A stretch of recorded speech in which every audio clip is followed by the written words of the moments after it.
Hi,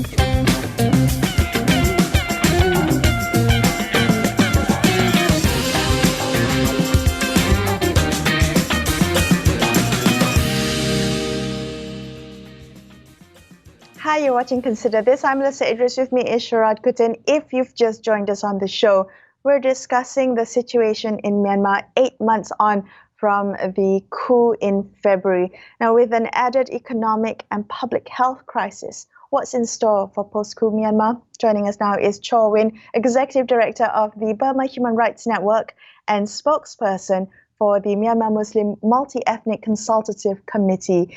Kyaw, what has been the humanitarian cost of clamping down on dissent? I mean, what kind of toll are we looking at in terms of the lives lost, in terms of arrests and detentions and disappearances?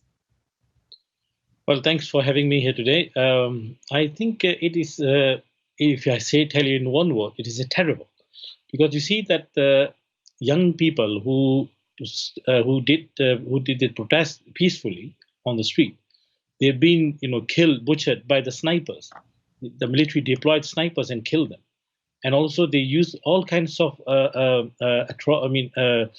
tortures and all kind of crimes they have committed. So what we see is so for example, some people has been arrested in the evening time, and next day morning they receive letter or call from the authorities that their loved one has been killed during the interrogation.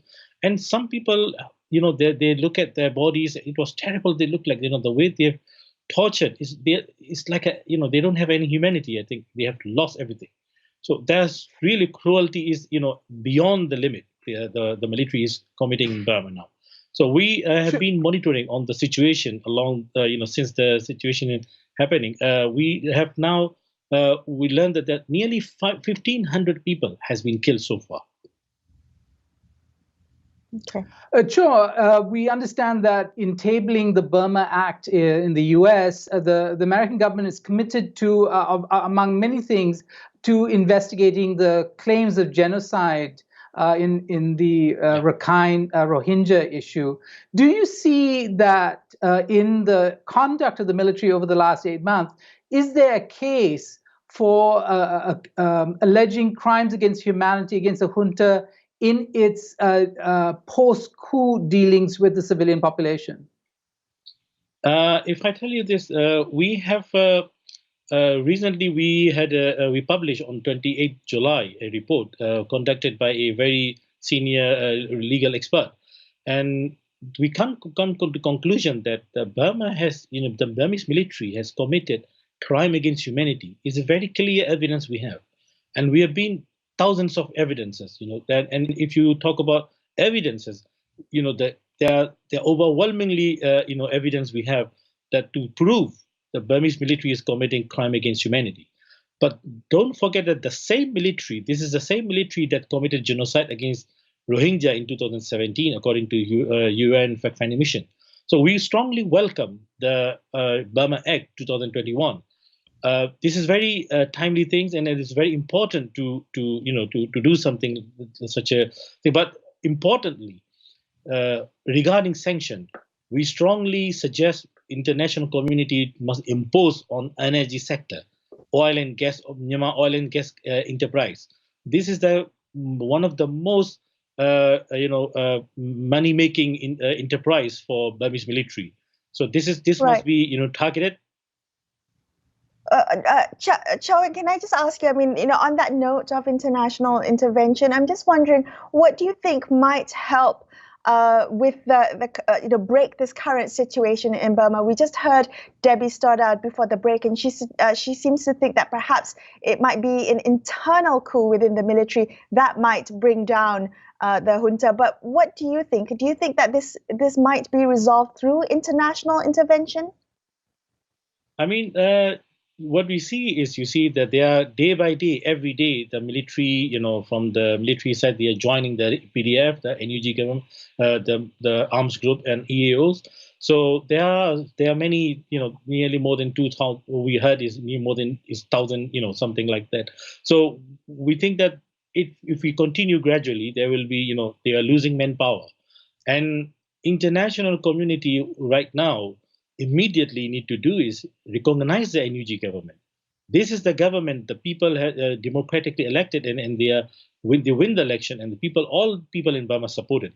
And the role of ASEAN also is very important here, and because we must not allow the military that who are killing the people and overthrow a democratically elected government, and we must not recognize them. We must not give them any seat that represent Burma. That's very dangerous what ASEAN is doing now.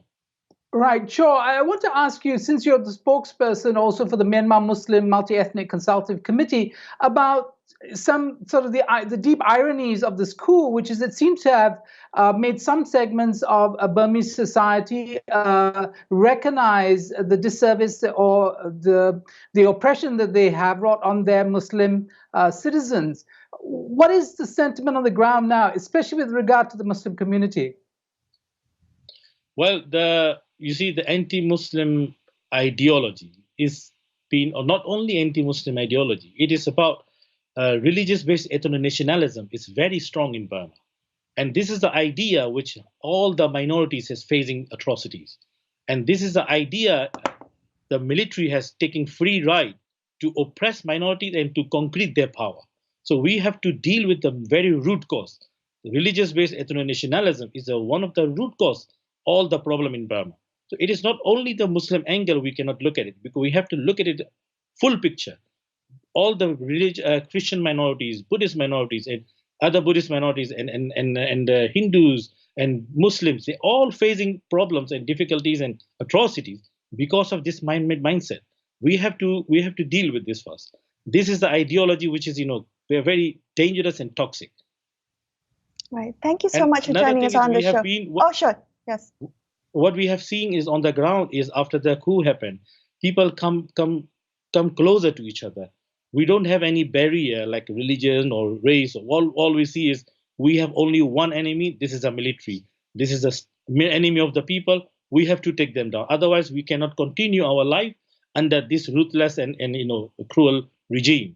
So this is determined for every community, everyone, and that is why we Muslim in Burma decided that yes, we have to take some step. This is the time we have to do our role. We have to play our role. But what we have concern is there is rules in Burma, laws. There are many laws that discriminating, especially to Muslim community, like 1982 citizenship law. This we has been repeatedly asking to NUG government to abolish that law. But unfortunately, maybe there is some differences within the NUG that they are not able to abolish it. But we hope one day they can do this. All right. Chow Win, thank you so much for joining us on the show. Chow Win there from Burma Human Rights Network. We're going to take another quick break here and consider this, but we will be back with more, so stay tuned.